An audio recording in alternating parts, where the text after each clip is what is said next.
On va de nouveau revenir aux élections législatives avec ce sondage IFOP du côté du nord de la France et d'Hénin Beaumont qui donne Jean-Luc Mélenchon devant Marine Le Pen. La présidentielle vous a pas servi de leçon? Manifestement, elle n'a pas servi de leçon à l'IFOP toujours. Parce que l'IFOP nous donnait à égalité. Il y a qu'un malheur, c'est que M. Mélenchon a fait 11 et moi 18. Donc je trouve que les sondeurs feraient bien de faire preuve d'un peu de modestie. Et l'Institut de sondage de Mme Parizeau, patronne du MEDEF, peut-être tout particulièrement. Alors je vois bien qu'il est le chouchou des médias, M. Mélenchon. On a bien compris ça depuis un certain nombre de mois. Je vois bien qu'il est le chouchou des sondeurs. Bon, mais laissez donc l'élection se dérouler. Alors, on verra bien ce qui se passera.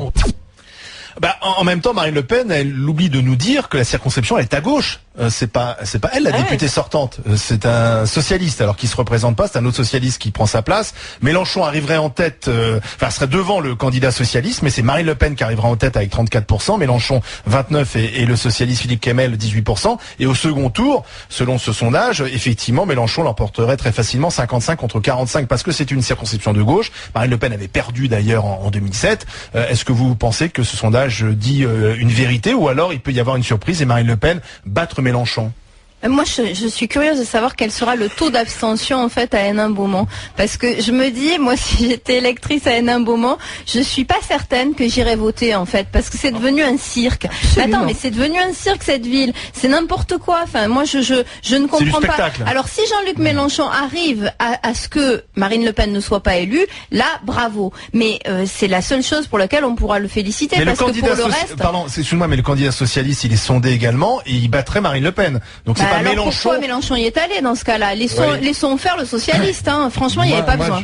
Je pense que c'est tout à fait logique qu'on laisse le député local ou son nouveau représentant venir affronter Marine Le Pen à Hénin Beaumont, c'est tout à fait normal. Là, on y a vu encore, pour moi, même s'il s'en défend, un coup médiatique de Mélenchon. Je viens défier Le Pen. Il vient organiser son combat.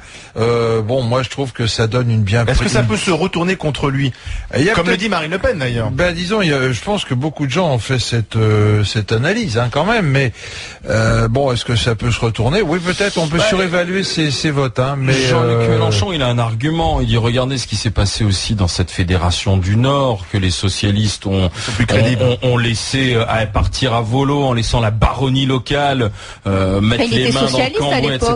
Mais peut-être aujourd'hui, les Pouilly, c'est une terre ouvrière qui est délaissée. Donc c'est à nous, le Front de gauche, les communistes historiques, de reprendre la main sur cette terre. Et donc de vouloir marquer encore une fois, j'allais dire, pourquoi il va pas dans une autre circonscription électorale du Nord où il peut, parce qu'il va affronter quelqu'un d'autre que Marine Le Pen. Il veut s'affronter à Marine Le Pen, c'est tout. On sait très bien que c'est un coup médiatique, c'est un cirque. Cela dit, il a raison. Finalement, il continue effectivement à avoir tous les projecteurs sur lui.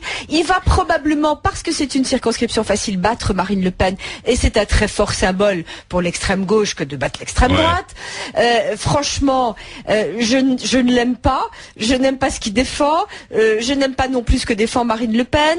Mais Mélenchon, il n'a pas tort de faire ça. Quant à Marine Le Pen, elle est parfaitement dans son rôle. Elle essaie de se battre dans une circonscription qui n'est pas à droite. Mais on sait aussi que l'extrême droite, c'est pas forcément des gens de droite, qu'il y a beaucoup d'extrême gauche. Donc c'est pour ça qu'elle fait 34% au premier tour. Pour ça qu'elle fait 34%.